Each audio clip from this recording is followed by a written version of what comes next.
ഇതാണ് നമ്മുടെ റേഷൻ കടയിൽ നിന്ന് നല്ല കുത്തിരിച്ചോറും നാരങ്ങ അച്ചാർ, ബീട്രൂട്ട് തോരന്, ഇത് നമ്മുടെ കോവയ്ക്ക മെഴുക്കുവരട്ടി. ഇതാണ് ഇന്നത്തെ രാവിലത്തെ എൻ്റെ ആഹാരം എന്ന് പറയുന്നത്.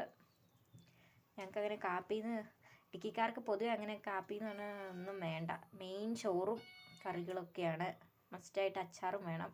അത് അവർക്ക് കാപ്പിന്ന് നിർബന്ധമായിട്ട് വേണമെങ്കിൽ മെയിനായിട്ട് കപ്പയും മീൻ കറി, അല്ലെങ്കിൽ കപ്പയും ചിക്കനും, അല്ലെങ്കിൽ ചപ്പാത്തിയും ചിക്കനും ആയിരിക്കും മെയിനായിട്ട്. അപ്പോൾ ഇതാണ് ഗൈസ് എൻ്റെ രാവിലത്തെ ബ്രേക്ക്ഫാസ്റ്റ്. ഞാൻ ഇപ്പോൾ ഉണ്ടാക്കിയ ബീട്രൂട്ട് കറിയാണിത്. നമ്മൾ കടയിൽ നിന്ന് വാങ്ങിയ നാരങ്ങ അച്ചാറാണ്. അപ്പോൾ നല്ല കുത്തിരി ചോറ് കൂട്ടി തിന്നുവാണ്. കുശാലാണ്. ഇത് മൂന്നും മതി നമുക്ക് കഴിക്കാനായിട്ട്. അല്ലെങ്കിൽ അച്ചാറും ബീട്രൂട്ടും മാത്രം മതി. കുശാലായി നമുക്ക് തിന്നാം ഗൈസ്.